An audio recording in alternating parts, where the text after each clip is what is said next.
이번에 배워보실 내용은 경우의 수입니다. 경우의 수를 배우시려면 먼저 사건이라는 것부터 확인하셔야 됩니다. 자, 사건이 뭐냐? 같은 조건 하에서 반복적으로 할 수 있는 시행이나 실험의 결과를 사건이라고 합니다. 자, 같은 조건 하에서 반복적으로 할 수 있는 시행이나 실험이 뭐가 있을까? 일단 주사위 던지는 게 있겠죠. 반복적으로 같은 조건 하에서 반복적으로 할 수 있을 거예요. 자, 그래서 주사위를 던져 보도록 하겠습니다. 던졌어요. 땅이 똑 떨어졌고 떼굴떼굴 굴러가고 있어요. 근데 아직까지는 시행이나 실험입니다. 굴러가고 있을 때까지는. 근데 그 주사위가 멈추는 순간 사건이 빵 터진다라는 거죠. 주사위 윗면에 1이라는 숫자가 적혀 있을 수도 있을 거고요. 뭐 2가 나올 수도 있고 뭐 6이 나올 수도 있고 다양한 그 시행과 실험의 결과들이 있겠죠. 그 결과가 사건이 된다라는 거예요. 근데 그런 다양한 결과들 중에서 우리는 특정 사건에 관심을 두게 될 겁니다. 왜? 문제에서 그 특정 사건에 대해서 물어볼 거니까. 그럼 당연히 문제에서 물어보는 그 사건에 관심을 둘 수밖에 없겠죠. 문제를 맞추려면. 그렇죠? 그랬을 때 그 사건이 일어날 수 있는 가지수, 그 가지수를 우리는 경우의 수라고 한다는 거죠.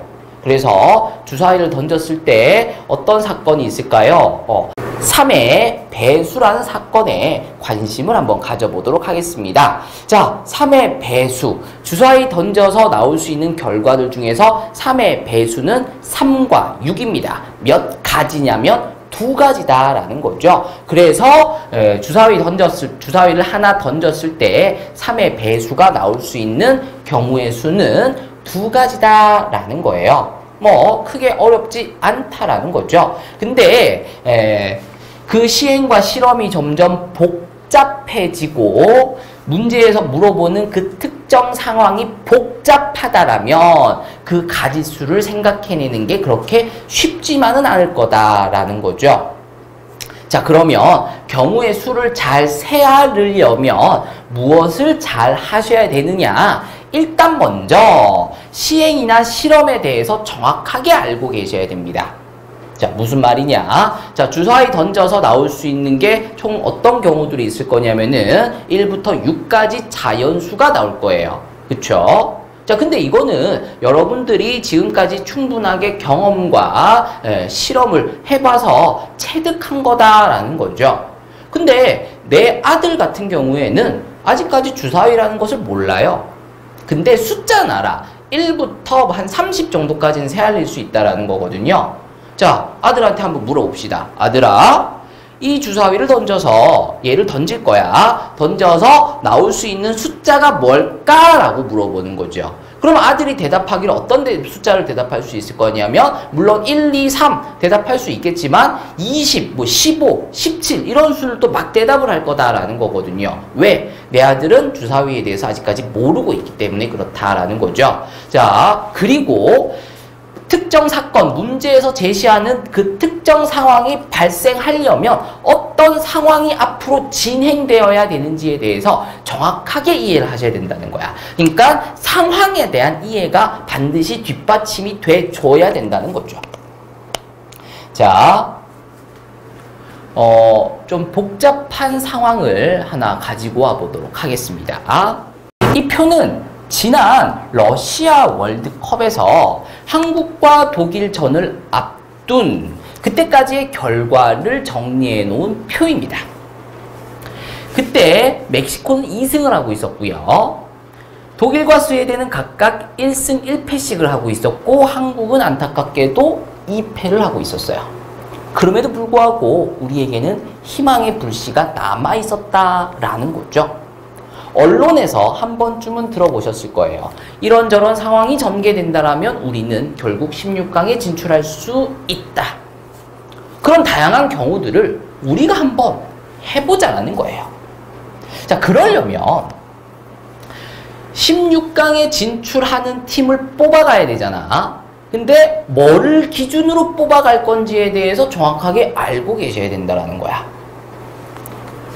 무조건 이기기만 하면 되냐? 그렇게 따지면 지금 독일과 스웨덴 같은 경우에는 1승 1패입니다.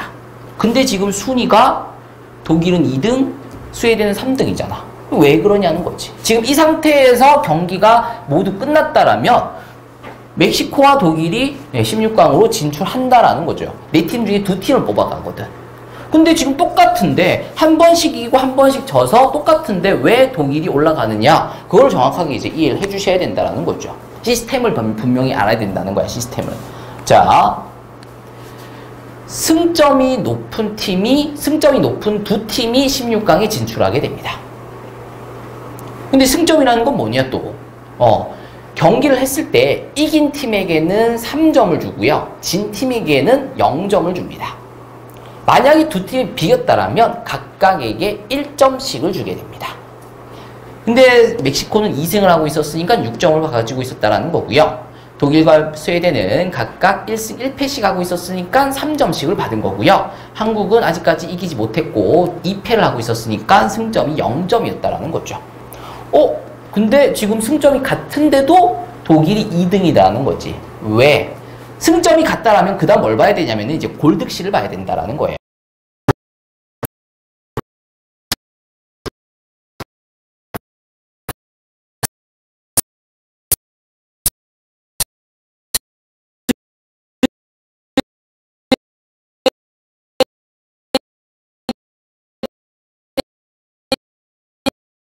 독일한테 넣은 골보다 2골 이상이 많게 되면 비로소 한국이 16강에 진출할 수 있게 된다라는 그런 경우들이 발생한다라는 거죠. 자, 어떻게 이해가 되셨나요? 여기서 이제 이해가 되셨다 하시는 분들도 계실 거고, 쌤, 너무 이제 하나도 못 알아먹겠어요 하시는 분들도 계실 거라는 거야. 이거 왜 그러냐면은 여기서 이제 하는 시행과 실험, 그러니까 16강 진출하려면 어떤 시행이나 실험들이 이제 진행이 돼야 되느냐, 그리고 어떤 사건이 일어나야 되느냐라는 것을 정확하게 이해하시고 기본적으로 알고 계셔야 되는 것들은 알고 계셔야 되는데, 그런 것들을 전혀 모르고 계시는 분들 같은 경우에는 내가 여기서 지금 떠들어대고 있는 게 하나도 이해가 안 된다는 거죠. 근데 이 문제가 시험에 나올 거야, 안 나올 거야? 안 나올 거야. 왜?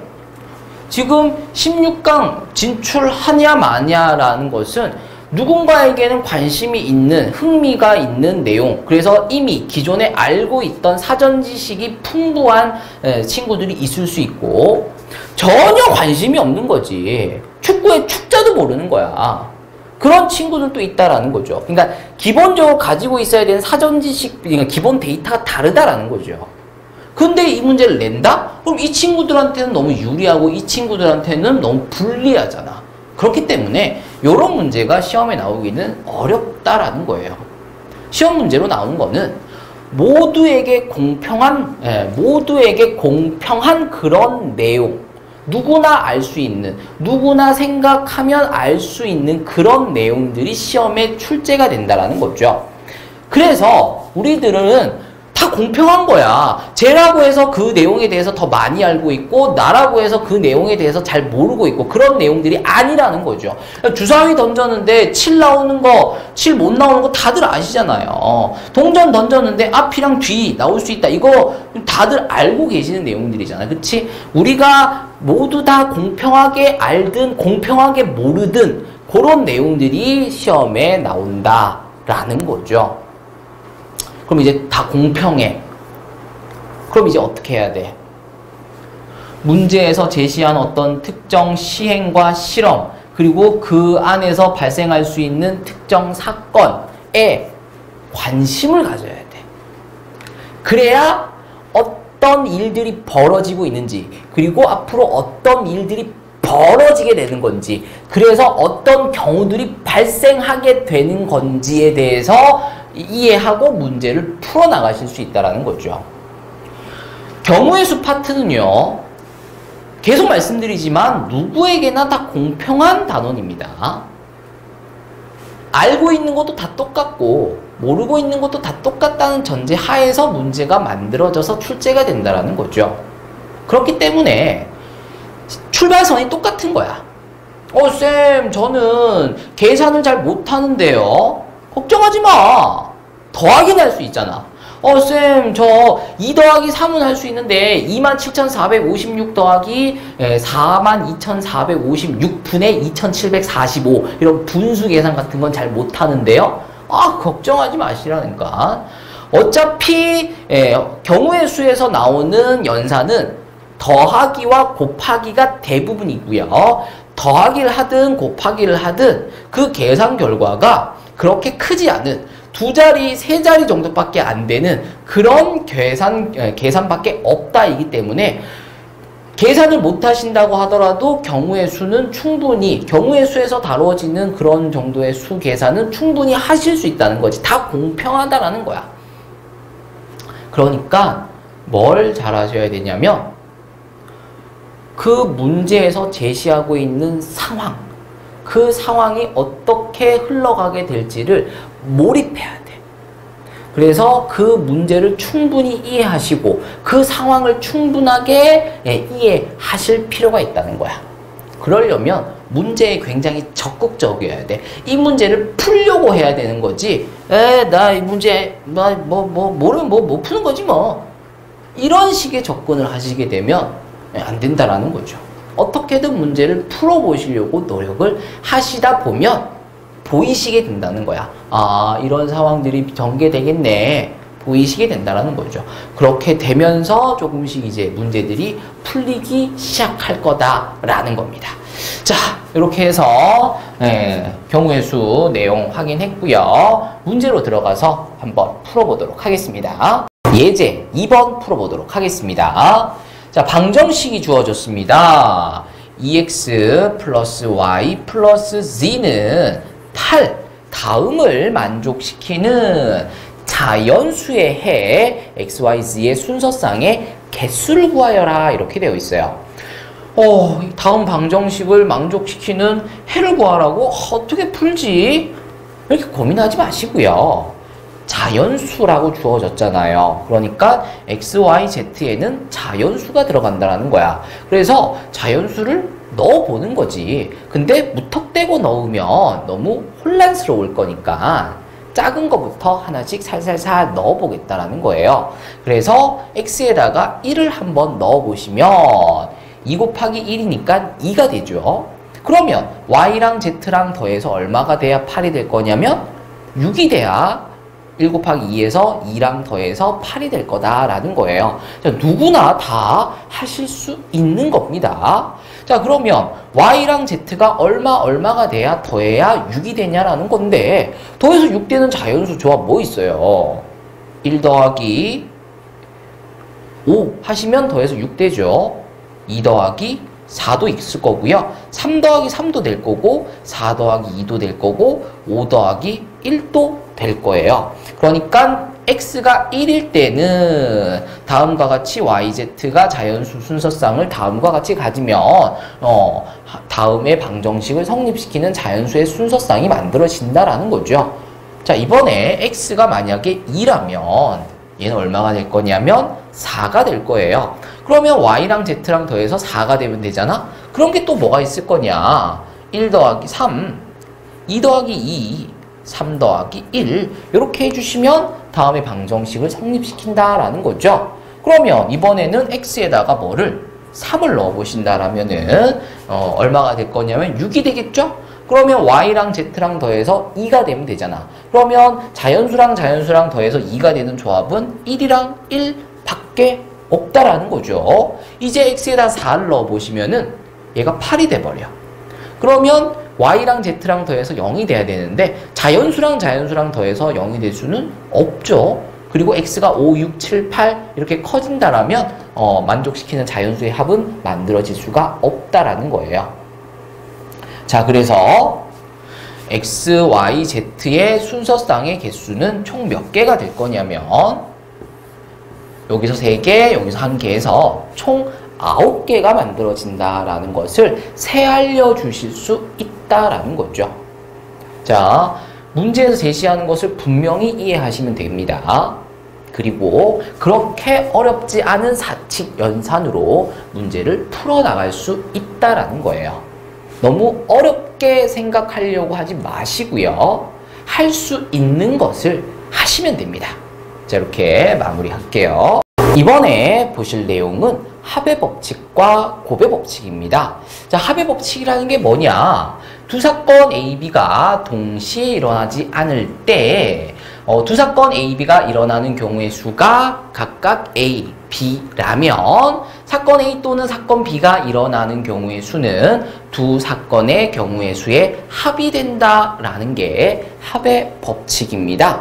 자, 예를 들어 설명을 해드리면 주사위 한 개를 던져서 나오는 눈의 수가 짝수 또는 5의 배수일 경우의 수를 한번 보신다라면은 짝수가 되는 거는 2랑 4랑 6 이렇게 세 가지다라는 거고요.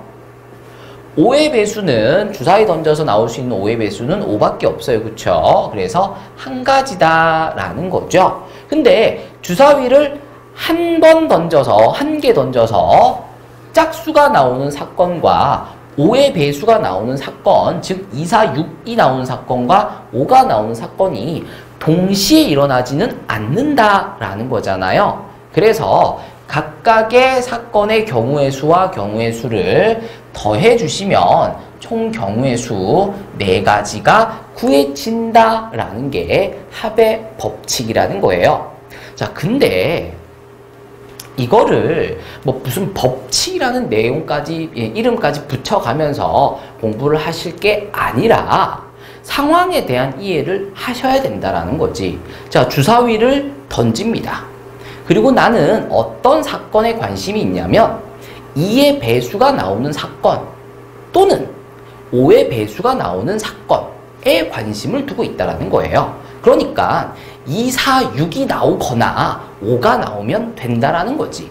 자, 주사위 던져볼게요. 1 나오면 돼? 안 돼. 2 나오면 돼? 돼. 3 나오면 안 돼. 4 나오면 되고요. 5 나와도 됩니다. 6 나와도 됩니다. 그러니까 내가 지금 관심 있는 사건이 일어나는 경우의 수가 몇 가지냐? 4가지다라는 거예요. 상황에 대한 이해가 되면 되는 거지. 무슨 합의 법칙을 쓰네 하시는 건 아니라는 거죠. 이번에는 곱의 법칙을 알아보도록 하겠습니다. 자, 하나의 상황 안에서 두 사건 A, B가 연속적으로 또는 동시에 진행되고 있을 때 사건 A, B가 일어나는 경우의 수는 다시 할게요. 시작합니다. 자, 이번에는 곱의 법칙을 알아보도록 하겠습니다. 자, 하나의 상황 안에서 두 사건 A, B가 연속적으로 또는 동시에 진행되고 있을 때 사건 A, B가 일어나는 경우의 수가 각각 A, B라면 사건 A, B가 연속적으로 혹은 동시에 일어나는 경우의 수는 각각의 사건의 경우의 수에 곱이 된다라는 게 곱의 법칙이다라는 거예요. 자, 근데 이거 역시 마찬가지. 무슨 곱의 법칙인 것을 뭐 따져가면서 문제를 풀어서는 절대로 문제를 풀어낼 수가 없다라는 거거든요. 그냥 문제에서 읽으면서 이런 상황이 전개되고 있으니까 이렇게 곱해 나가겠구나 라는 것을 받아들이셔야 된다라는 거야. 자, 예를 들어서 설명을 해볼게요. 한 자리 자연수 중에서 서로 다른 세 수를 사용하여 만들 수 있는 세 자리 자연수를 구하여라 이렇게 되어 있어요. 그러니까 지금 우리는 세 자리 자연수를 만들려고 하는 거야. 상황이 그렇다라는 거지. 그리고 여기에 들어가는 숫자는 한 자리 자연수 중에서 그러니까 1부터 9까지 자연수다라는 거죠. 이해를 하셔야 된다라는 거야. 그리고 여기에 들어가는 수는 서로 다른 세 수랍니다. 자, 그러면 여기에 들어갈 수 있는 수는 몇 가지 중에서 9가지 중에서 하나의 수를 골라서 집어넣겠다라는 거죠. 그래서 여기에 들어갈 수 있는 경우가 9가지다라는 거예요. 그러면 여기에 들어갈 수 있는 수는 여기에 하나의 수를 사용을 했잖아. 그럼 그것을 제외하고 왜? 서로 다른 자연수를 했기 때문에 그렇죠. 그래서 여기에 들어갈 수 있는 자연수는 남아있는 몇 가지? 8가지가 되겠다라는 거고요. 그럼 여기에 들어갈 수 있는 거는 2가지의 자연수를 썼으니까 이제 7개가 남았다라는 거고요. 그래서 여기에는 7가지가 들어갈 수 있다라는 거예요. 그런 다음에 얘들을 곱해 나가자라는 거지. 왜? 사건이 지금 연속적으로 일어나고 있다라는 거지. 끊어가면서 진행되고 있는 게 아니라 여기에다가 숫자를 집어넣었다라고 해서 지금 세 자리 수가 다 완성이 된 거냐? 아니다라는 거예요. 아직까지 여기에도 숫자를 채워 넣어야 되고 여기에도 숫자를 채워 넣어야 된다라는 거잖아. 그래서 사건이 계속 진행되고 있다라는 거야. 그럼 이제 여기에 몇 가지? 8가지 숫자 중에서 하나를 집어넣었어. 그러면 사건이 마무리가 됐냐? 아니다라는 거죠. 아직 이 자리에는 수를 채워넣지 않았잖아. 그래서 아직 문제에서 제시한 상황, 어떤 사건, 세 자리 자연수를 만들어내야 되는 그 사건이 아직 마무리되지 않았다라는 거죠. 그래서 여기에 들어가는 숫자, 남은 7개 중에서 하나를 집어넣으면서 상황이 비로소 종료가 되었다라는 거잖아요. 그럼 그동안 진행되면서 만들어졌었던 경우의 수가 곱해지면서 만들어진다라는 거예요. 자, 합의 법칙이네, 곱의 법칙이네를 딱딱하게 따져가면서 문제를 푸시면은 문제 하나하나를 푸시는데 상당히 시간이 많이 걸릴 수밖에 없게 됩니다. 왜? 우리는 경우의 수를 풀다 보면은 수시로 더하고 수시로 곱해야 된단 말이야. 그때 이 문제는 이러이러하기 때문에 합의 법칙에 의하여 더하기를 하여야 되고 이 문제는 이러저러하기 때문에 곱의 법칙에 의해서 곱해 나가야 된다. 이런 식으로 문제를 풀어서는 문제 하나하나를 푸는 데 있어서 시간이 너무 많이 걸린다는 거죠. 이거는 합의 법칙 써야 되겠네. 이거는 곱의 법칙을 써야 되겠네. 라고 문제를 푸시면서 체득하시는 거야. 글자를 가지고 무슨 특정 단어를 가지고 문제를 풀어나가시는 게 절대로 아니다라는 거죠. 자, 조금 애매한 내용이 돼요. 그래서 하지만 문제를 자꾸 접하시다 보면 감이 와요. 아, 더 해야 되겠네. 곱해야 되겠네. 이렇게 되시는 그날까지 연습을 반복적으로 하시는 게 중요하겠습니다. 자, 예제 1번 풀어보도록 하겠습니다. 자, 소설책 5권과 수필집 3권이 있어요. 자, 다음 경우의 수를 구하시오. 이렇게 되어 있습니다. 자, 괄호 1번입니다. 소설책 또는 수필집에서 한 권을 선택하는 경우 이렇게 되어 있어요.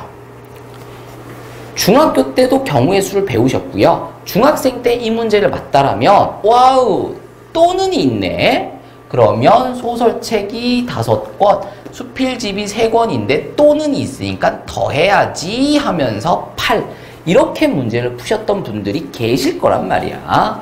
근데 그렇게 문제 푸셔서는 절대로 고등학교 과정에서 나오는 경우의 수를 맞출 수가 없습니다.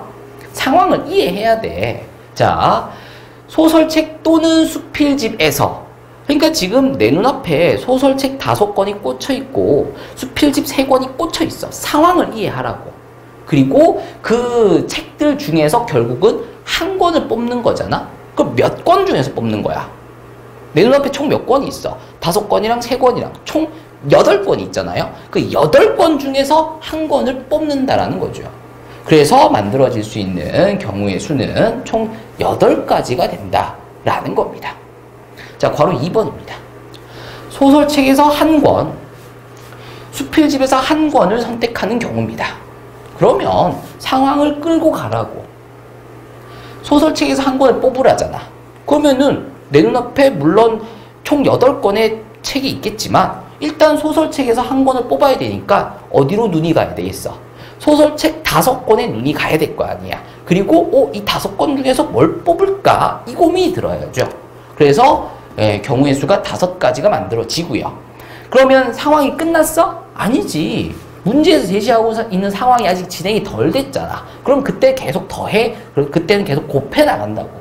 그럼 이제 뭘 해야 돼? 수필집 한 권을 마저 뽑아야 돼. 그럼 이제 내 눈은 어디로 가 있어야 되냐면은 수필집 3권에 눈이 가 있어야 되고, 이 3권 중에서 뭘 뽑을까를 고민을 하셔야 되겠죠. 그래서 만들어질 수 있는 경우의 수가 3가지가 된다 가 되겠습니다. 그러면 비로소 이제 문제에서 제시한 사건이 끝났다라는 거잖아요. 그러면 얘들을 곱해서 발생할 수 있는 경우의 수가 총 15가지가 된다라는 것을 확인해 주시면 되겠습니다. 이번에는 예제 3번 풀어보도록 하겠습니다. 자, 문제 보시면 오른쪽 그림의 A 지점에서 지점 D로 가는 모든 경우의 수를 구하여라 이렇게 되어 있습니다. 단 같은 지점은 2번 지나지 않는다 이렇게 되어 있어요. 자, A에서 D로 가는 겁니다. 상황에 대한 이해가 되셔야 돼요. A에서 출발해서 바로 D로 갈 수는 없어요. 그러니까 분명히 B나 C를 지날 수밖에 없는 상황이다라는 거죠. 그러면 B를 간다고 칩시다. 그러면 이제 B에서 다시 A로 돌아갈 수는 없다라는 거고요. B에서 C로 갈 수도 없어요. 그러니까 B에서 어디로 가야 되냐? D로 가야 된다라는 거죠. 자, 그렇게 되면 문제에서 제시한 상황이 끝났습니다. 자, 그런데 어떤 상황이 또 진행될 수 있냐면 또 다른 경우로는 A에서 어디로 가는 거야? C로 가는 거지. 그리고 이제 어디로 가? D로 간다라는 거예요. 그러면 또 문제에서 제시한 상황이 끝났다라는 거지. 그래서 이 상황이 진행되는 동안에는 계속 뭘 해나가면서 곱하기를 해나가면서 진행을 하고요. 요 상황이 또 진행되는 동안에는 계속 뭘 해나가면서 곱하기를 해나가면서 문제 경우의 수를 구해준다라는 거예요. 그리고 이 상황과 이 상황은 달리 각각 따로따로 진행되는 상황이기 때문에 여기서 구해낸 경우의 수와 여기서 구해낸 경우의 수를 곱하는 게 아니라 더해서 마무리를 해주셔야 된다라는 거죠. 근데 이거를 이제 하려고 왜 곱하냐, 얘는 또 왜 곱하냐, 얘는 또 왜 곱하냐, 얘는 또 왜 곱하냐, 그리고 얘를 또 왜 더하냐, 이런 걸 일일이 하나씩 다 따져가면서 문제를 풀기에는 이 문제를 푸시는데 시간이 너무 많이 걸리게 된다라는 거죠. 그래서 쭉 가니까 곱하네, 쭉 곱하네, 그리고 얘 따로니까 요거 두 개 그냥 더하네, 이 정도로 해서 문제를 자연스럽게 끌고 가실 수가 있으셔야 된다라는 겁니다. 연습하시면 되는 겁니다, 이거는. 자, 그래서 A에서 B로 가는 경우의 수가 몇 가지가 되냐면 3가지가 되겠고요. B에서 D로 가는 경우의 수는 2가지입니다. 곱하시면 6가지다라는 거죠. 그래서 A에서 B를 거쳐서 D로 가는 경우의 수는 6가지고요. A에서 C로 가는 경우는 2가지고요. C에서 D로 가는 경우는 4가지네요. 곱해주시면 8가지입니다. 그러니까 A에서 C를 거쳐서 D로 가는 경우의 수는 8가지다라는 거죠. 그래서 결국 A에서 D로 가는 경우의 수는 총 몇 가지냐면 14가지가 된다라는 것을 확인하시면 되겠습니다. 이번에 보실 내용은 여사건입니다. 근데 여사건 어디서 들어본 단어랑 비슷하다라는 거거든요. 여집합과 이제 비슷하다라는 거죠. 자, 여집합, A집합의 여집합이라는 게 뭐였었냐면은 집합 A에 속해 있는 원소들이 아닌 원소들을 모아놓은 집합을 여집합이라고 한다 그랬습니다. 그러면 여사건이라는 건 뭐냐? 어떤 사건 A에 대하여 그 사건 A가 일어나지 않을 사건을 사건 A의 여사건이라고 하고요. 다음과 같이 여집합과 똑같은 표현을 한다라는 거 확인해 주시면 되겠습니다. 자, 그러면 사건 A가 일어나지 않을 경우의 수, 그러니까 여사건의 경우의 수는 어떻게 구하냐? 전체 경우의 수에서 사건 A가 일어나는 경우의 수를 빼주시면 된다라는 거예요. 그러니까 여집합의 원소의 개수 구하는 공식과 맞아떨어진다라는 것도 같이 봐두시면 도움이 되실 겁니다. 자, 조금 더 이해를 돕기 위해서 예를 한번 들어볼게요. 자, 이번 시험에서 5문제를 찍었어. 시간이 없었던 거지. 5문제를 찍었어. 그래서 우리 각자 믿으시는 신께 기도하는 거야. 부처님, 제가 이번 시험에 5문제를 찍었는데 적어도 제발 적어도 한 문제는 맞게 해주세요 라고 기도하는 거지. 그러면 그 기도 안에는 딱 한 문제만 맞게 해달라는 거야? 아니라는 거지. 적어도 한 문제는 맞게 해주세요 라고 했잖아. 그렇다는 것은 한 문제 맞추면 네, 이번 주에 절에 한번 간다 뭐 이런 느낌. 만약에 2문제를 맞췄어. 그러면 내가 그래 한 달 간다. 한 달 동안 매주 이 주말에 절 간다 뭐 이런 느낌. 그리고 만약에 3문제를 맞췄어. 그러면 그래 네 시주한다.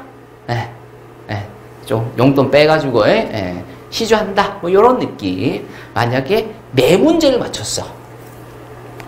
그러면 내 평생 매주 절에 꼬박꼬박 간다 뭐 이런 느낌. 그리고 5문제를 다 맞췄어. 그러면 나 내일 머리 깎는다 뭐 이런 느낌이라는 거죠.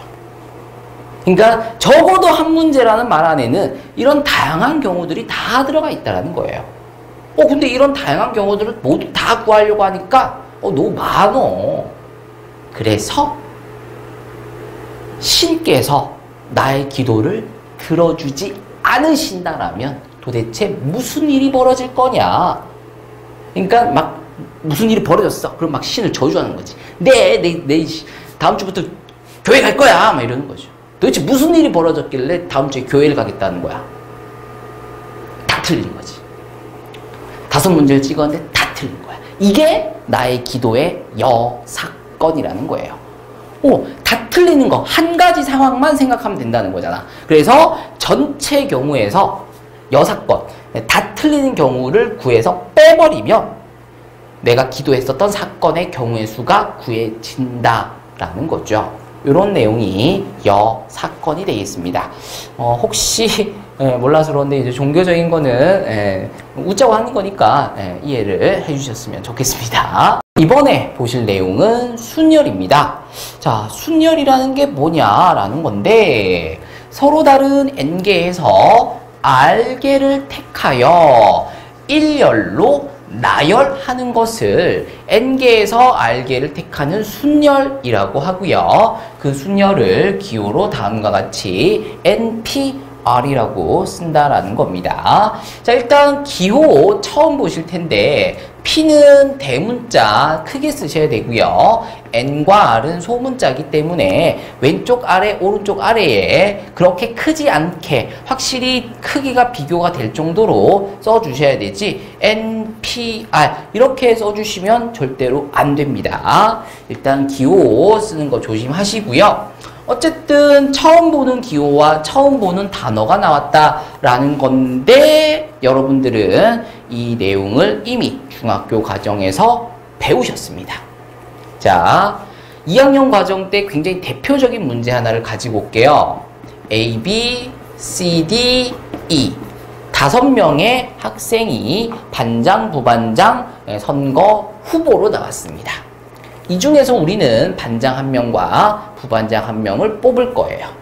자, 반장부터 뽑도록 하죠. 몇 명 중에서 5명 중에서 1명을 뽑겠죠. 그래서 5가지 경우가 만들어질 수 있습니다. 그리고 부반장을 또 뽑아야 되겠죠. 근데 반장한 친구가 부반장까지 해먹겠다고 하진 않을 거 아니야. 그러니까 남은 4명 중에서 1명을 뽑아서 부반장을 뽑을 거예요.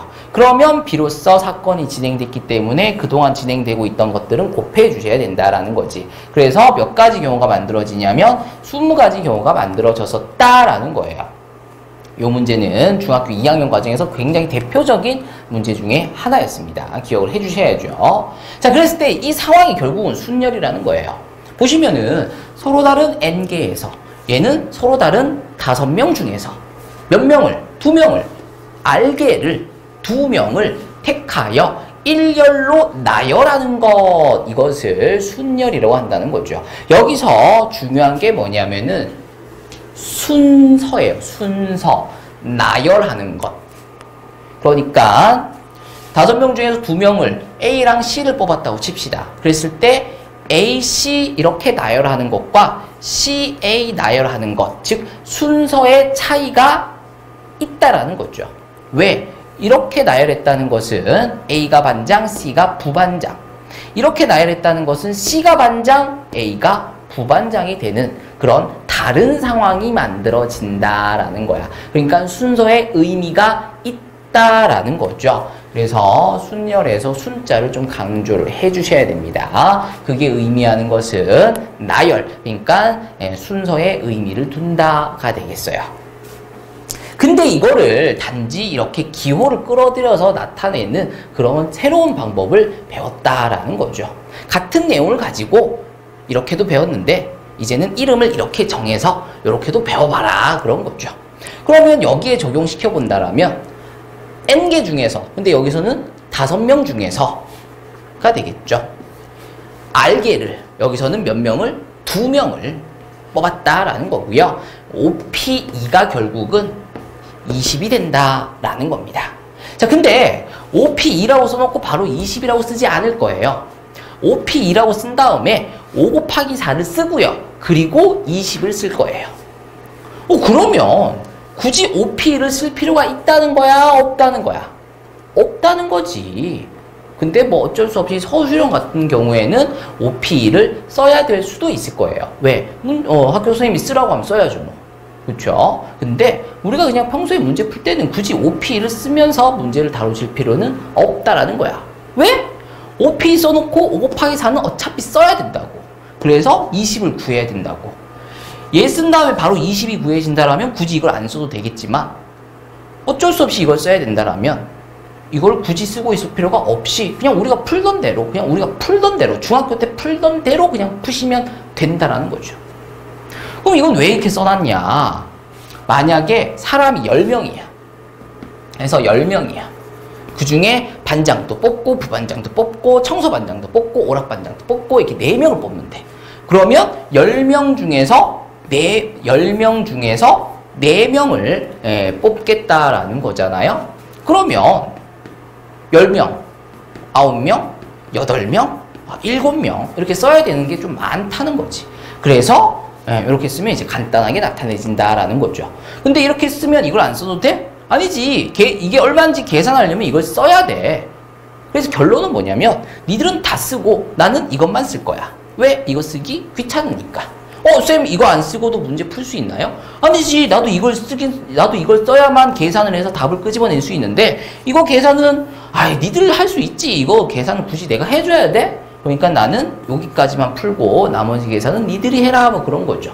쌤 그런 게 있어요. 난 시험을 안 보잖아. 니들은 시험을 보고. 그러니까 니들은 다 쓰고 난 이것만 쓸 거야. 왜? 귀찮으니까. 됐나요? 자, 이번에 보셔야 되는 것은 그래서 왜 OP2가 5 곱하기 4고 10P4가 왜 10 곱하기 9 곱하기 8 곱하기 7이냐라는 거예요. 자, 보시면 이렇게 하시면 돼요. 5부터 2개를 쓰시면 돼요. 5부터 2개. 5부터 시작해서 하나씩 줄여가면서 2개를 쓰시면 됩니다. 그래서 5 곱하기 4입니다. 그럼 10P4는 10부터 시작해서 하나씩 줄여가면서 4개를 쓰시면 된다라는 뜻이 됩니다. 됐죠? 자, 그러면 좀 더 일반화 시키셔서 NPR을 공식화해 보도록 하겠습니다. NPR입니다. 그러면 몇부터? N부터가 되겠죠? 그리고 하나씩 줄여가면서 몇 개를 쓸 거냐면 R개를 쓸 거예요. 그래서 이렇게 쓰시면 틀립니다. 왜? 보시면 1부터 R까지 요게 R겠죠. 근데 여기 지금 하나가 더 추가됐잖아. 그래서 요렇게 쓰시게 되면 R개가 아니라 R 플러스 1개야. 그러니까 한 개를 더 적은 거지. 그래서 여기까지 끊으셔야 돼. 그럼 요 바로 앞에 뭐가 적혀 있냐라는 건데 하나씩 줄여서 왔잖아요. 그럼 요 앞에 있는 걸 찾기 위해서는 하나를 늘리면 되지. 그래서 요 앞에는 뭐가 있을 거냐면 n-r 플러스 1이 있을 거다라는 거예요. 그래서 요렇게 적어주시면 n부터 한 개씩 줄여가면서 r개를 곱했다 이렇게 되겠습니다. 자, 요게 NPR입니다. 자, 그러면 NPN은 뭐냐라는 건데, 뭐 R 대신에 N이 들어간 거죠. 그래서 R 대신에 N을 넣어주시면 N 빼기 N 플러스 1이니까 결국은 1이 돼요. 그래서 N부터 하나씩 줄여가면서 몇 가지 1이 나올 때까지 곱했다 이렇게 보시면 되겠어요. 그러니까 OPO는 5부터 뭐가 나올 때까지? 1이 나올 때까지 곱했다라는 거죠. 그럼 10P10은 10부터 하나씩 줄여가면서 1이 나올 때까지 곱했다 이렇게 보시면 되겠습니다. 그러면 19, 87, 65, 43, 21 그거 다 써야 된다는 얘기인데 너무 많잖아. 그래서 다음과 같은 경우에는 5 쓰시고요. 느낌표 쓰시면 됩니다. 그렇다고 해서 이거를 5 느낌표라고 읽진 않고요. 5의 계승이라고 읽던가 아니면 5 팩토리얼 이렇게 읽어요. 그럼 얘는 뭐가 되겠어? n부터 1까지 다 곱한 거니까 n의 계승 이렇게 써주시던가 아니면 n 팩토리얼 이렇게 해주시면 되겠죠. 근데 쌤은 앞으로 얘를 n 팩, 5 팩 이렇게 읽어줄 거예요. 왜? 내 마음이죠. 니들은 팩토리얼이라고 읽던가 계승이라고 읽던가 해주셔야 되겠죠. 근데 어떻게 읽어야 되느냐가 시험에 나오진 않을 거니까 그냥 5팩, N팩 쉽게 읽어주자라는 겁니다. 우리끼리만 그러자라는 거예요. 자, 그래서 NPN이 5팩이 된다라는 거 확인하셨습니다. 자, 그러면 요거를 좀 더 뜯어보도록 하겠습니다.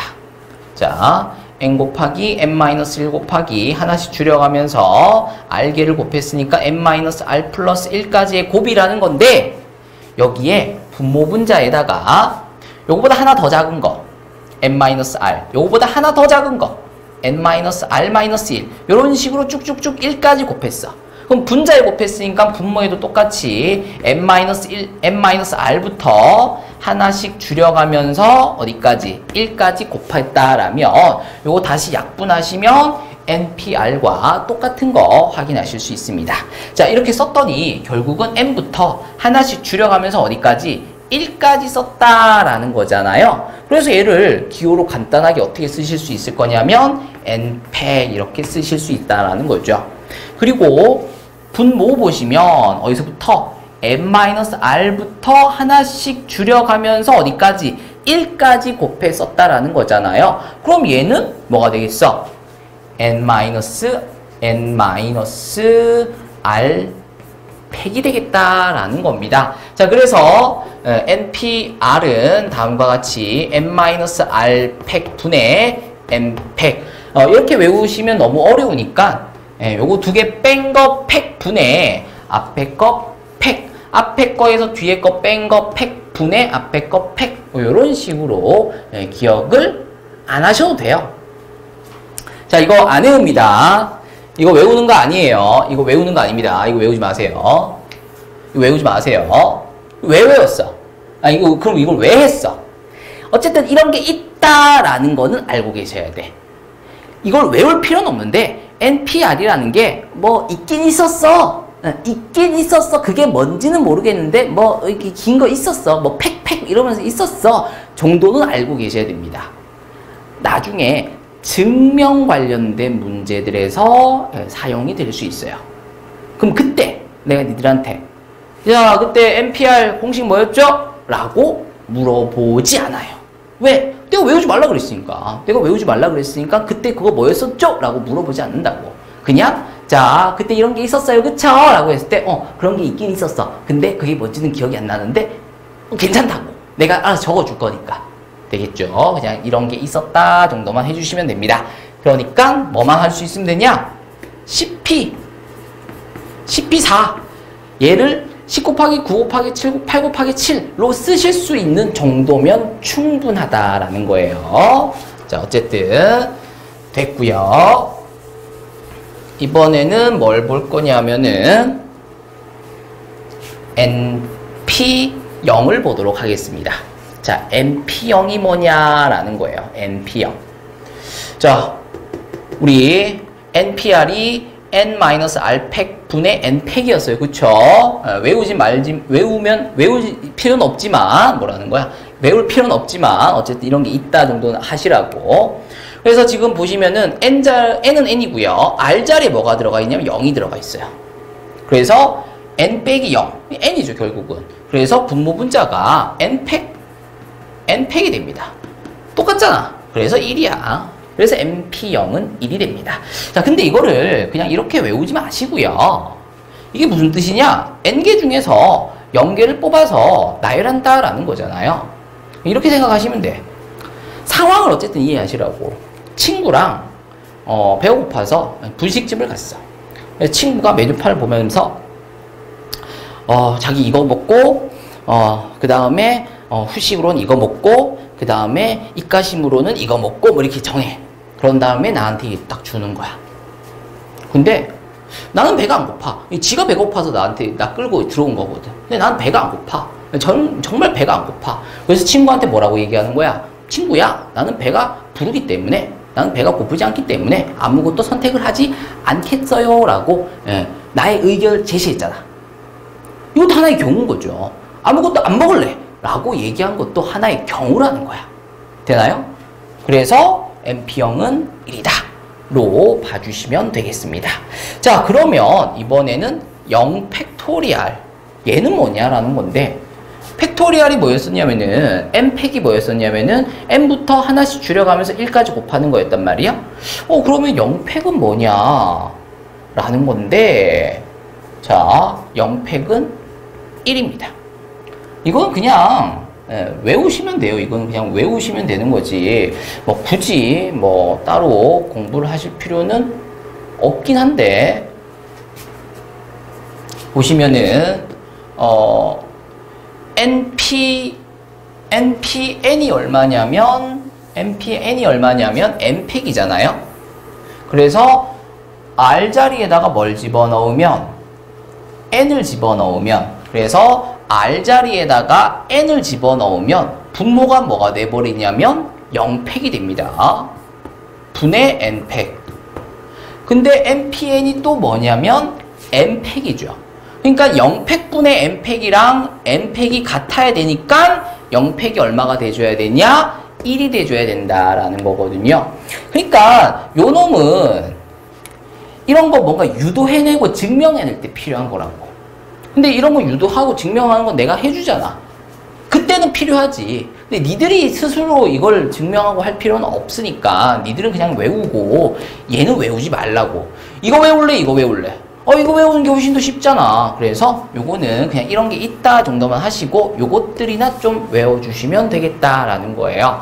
자, 어쨌든 순열에 대해서 봤고요. 이제 문제 한번 풀어보도록 하겠습니다. 예제 4번 풀도록 하겠습니다. 자, STRY, 스토리에 있는 5개의 문자 중에서 3개를 뽑아 일렬로 나열하는 경우의 수를 구하시오. 이렇게 되어 있어요. 그러니까 지금 S, T, O, R, Y 이렇게 5개의 문자 중에서 3개를 뽑아서 일렬로 나열한답니다. 이거 자체가 뭐야? 5개 중에서 3개를 뽑아 일렬로 나열한다라는 거니까 순열이다라는 거고요. 그러면 얘는 5부터 시작해서 하나씩 줄여 나가면서 몇 개를, 3까지가 아닙니다. 3개를 곱해주시면 된다라는 거죠. 그래서 얘는 60이 되겠네요. 자, 근데 문제 이렇게 풀지 말라고. 공식화해서 문제를 풀려고 하지 마시라고. 간단한 문제들이나 이렇게 되는 거지. 난이도가 조금만 높아지더라도 그냥 공식에다 갖다 집어넣어서 문제 풀 수 있는 그런 문제 아닙니다. 그래서 문제를 이해하시라고. 5개의 문자가 있는데 그 중에 3개를 뽑겠대. 3자리를 이렇게 만들어 놔요. 그리고 문자가 저기 5개가 있죠. 여기에 들어갈 수 있는 게 뭐가 있지? 저 5개 중에 하나가 들어가겠지 뭐. 그러면 있었어. 이제 남은 4개 중에서 하나를 더 뽑아야죠. 그리고 이제 또 남은 3개 중에서 하나를 더 뽑겠죠? 그럼 비로소 문제에서 제시하고 있는 3개의 단어를 다 뽑았다가 되는 거죠. 그럼 여기까지는 내용이 쭉 진행되는 거니까 곱해 나간다고. 이렇게 해서 60을 구해내셨으면 합니다. 이제 5번 보도록 하겠습니다. 자, 남학생 4명과 여학생 2명이 일렬로 서려고 한답니다. 자,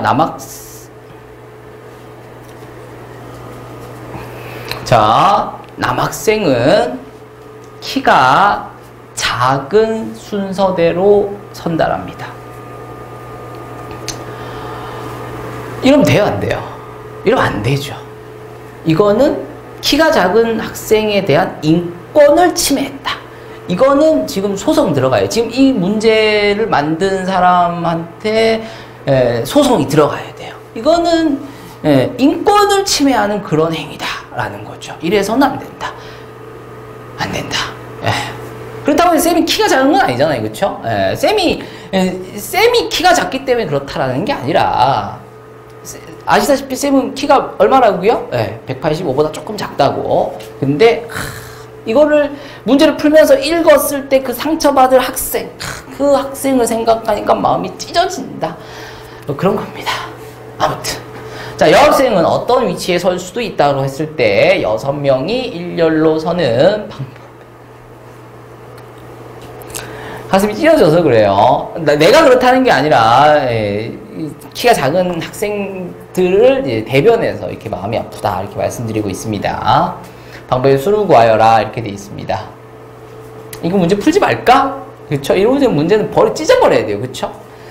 자, 아무튼 자, 남학생 4명이 있어요. 근데 모든 학생의 키는 다르다라고 했습니다. 그래서 남학생들한테 야, 키 순으로 쓰래. 야, 작은 애가 작은 순서대로 쓰래 라고 얘기하면 막 아이들이 막 다양한 경우를 생각을 할 거야? 아니면 지금 지들이 알아서 이렇게 투덜투덜 걸어갈 거야? 알아서 걸어가겠죠.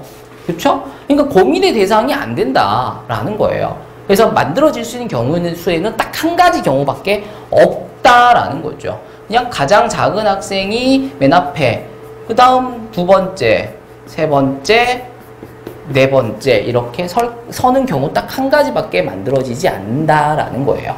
그래서 뭐 굳이 따지면 1 곱하기 이제 여학생들이 설 거예요. 근데 여학생들은 뭐 아무 데나 써도 된답니다. 그럼 어디에?